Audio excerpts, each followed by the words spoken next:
So I just got done watching The Walking Fear. Fuck. See, I got messed up because I was waiting for her to say something, but she always does something at the beginning of the video. Shit in here. There we go. Anyway. You changed your diaper last. Anyway. Old man. I just got done watching World Beyond, Season 2, Episode 5. I know people are just not liking the show at all. Good thing it's ending this season, right? I mean, otherwise I'm pretty sure it would get canceled. Although Fear should have gotten canceled at some point, I truly think.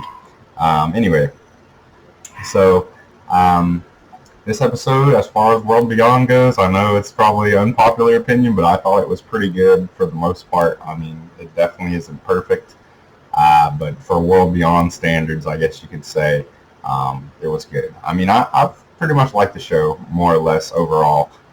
Definitely more than I have some complete seasons of Fear. But anyway, let's get into some specifics of it. I have my notes here.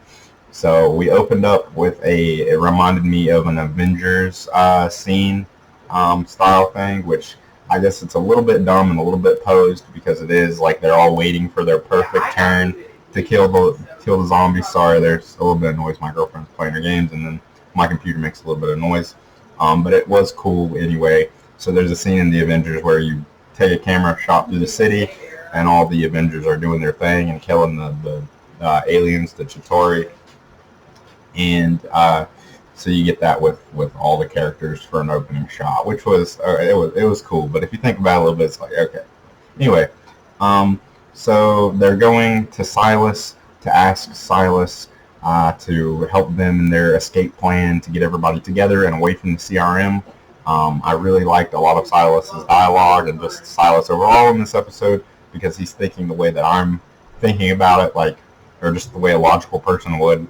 You know, he's asking the questions like, the CRM, they can't be all bad. They've treated me fine here. You know, I don't even know why you think they did it. Like, what's your proof, pretty much? But he had a crush on her, you know, way back when.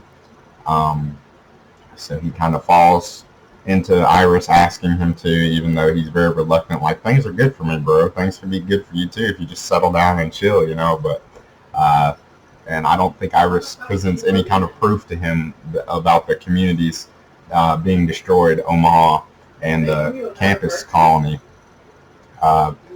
She basically just says, yeah, I just know they did it. I just know. And Silas is like, oh, well, okay, I like you, so you're pretty. Whatever. Poor Silas, right? And especially because he gets, spoilers for the episode, he gets caught at the end. So then we see Tuck reading a newspaper. I was really trying to pause and read it because I find, a lot of the CRM lore interesting because I actually just watched the first season of the Walking Dead original show, and they're talking about how the French were the last people to fall. Just a lot of excitement about how it all started, and I've always been curious how the CRM came to be. Like, did they come after the apocalypse, or were they set in place before? Because Jenner in Walking Dead Season 1 doesn't talk about them, but we do see the helicopter in Season 1, which they say was the governor, set up for the governor, it was supposed to be, or an Easter egg. But now they could play it into the story where it was actually the CRM all along, I don't know. So I was confused if this is a current newspaper or a newspaper from before the fall. It seems like it was before the fall, based on some of the dialogue. I just couldn't really understand what this paper, what it was trying to say or what they were saying about it. But it would be cool, a really cool concept, and I think we'll get there at some point in the Walking Dead main show, just based off how the comic went. But just for newspapers are a thing again, as simple as that. Maybe it is at the Commonwealth in the main show. But anyway, talking about World Beyond now. So Tuck has a really dumb line in here to her boyfriend, where again she's just telling him nothing, just nothing dialogue. She says, "It's different now, everything, all of it."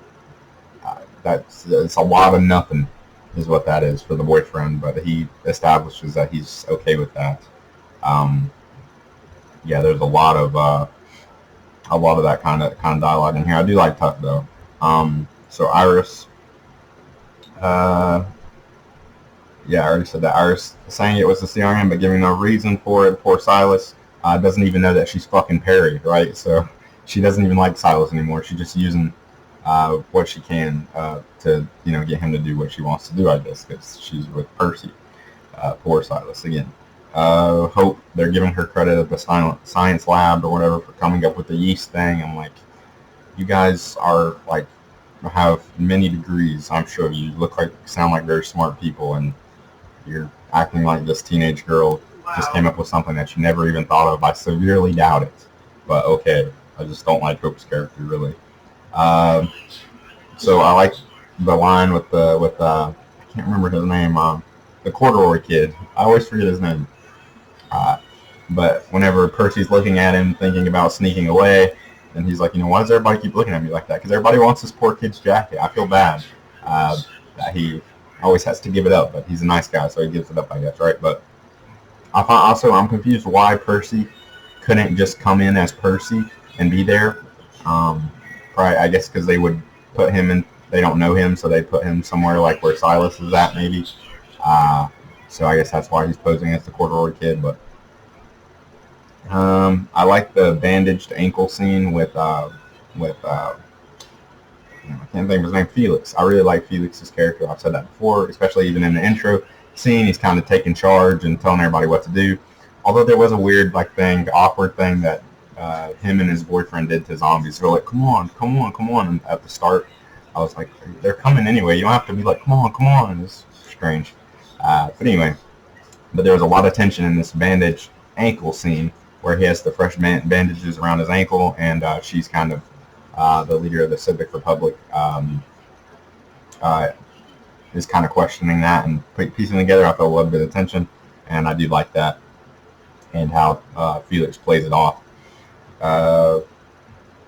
There was a line from the Civic Republic lady. This really doesn't have anything to do with the video, but she said, with the review, but she said, I'm glad we're doing this. And the way she said it, I swear, I thought she said, I got with Jadis. And I got so excited because I thought we were going to get Jadis, which we do. We'll get to it, but I just misinterpreted her line. How isn't Tuck British, by the way?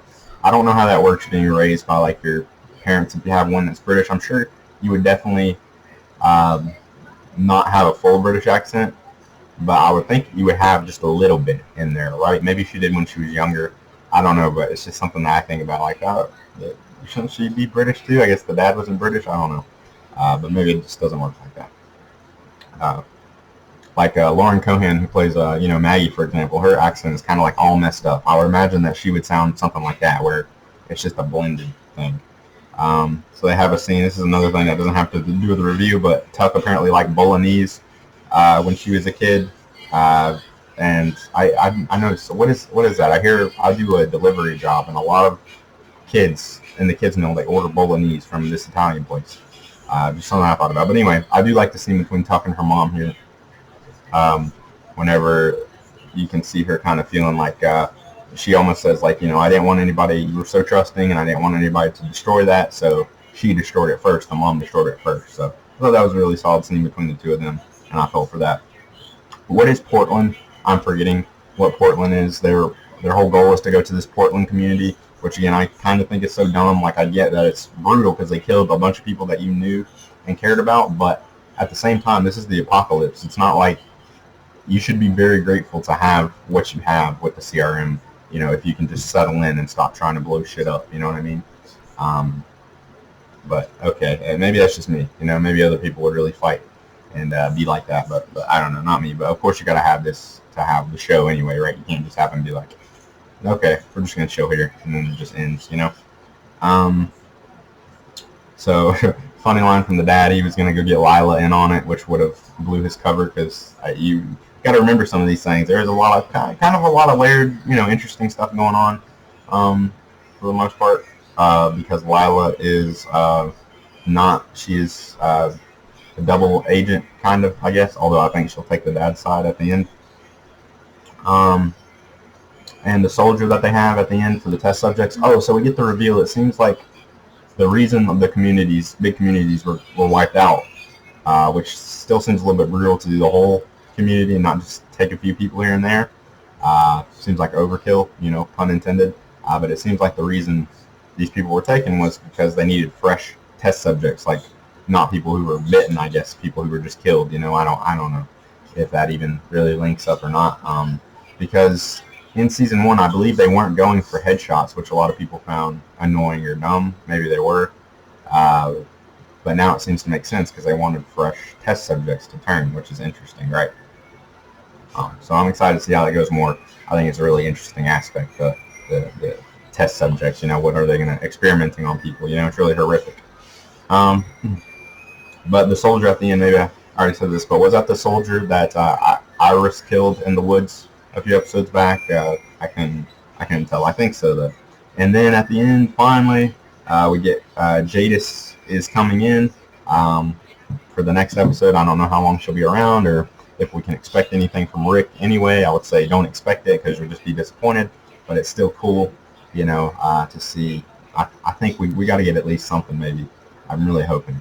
But yeah, still super cool to see her character, Jadis or Anne, or in the trailer for next episode, she's called something else. I don't remember. I couldn't pick out what Tuck was saying exactly, but what she was calling her.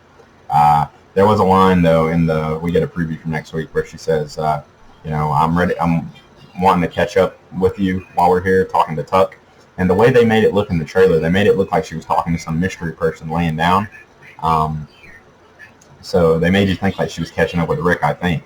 Or maybe that's just how we took it. But that line was taken out of order in the trailer, so I'll just say that. But yeah, still super excited for next week, right? I think a lot of people will probably turn on for next week.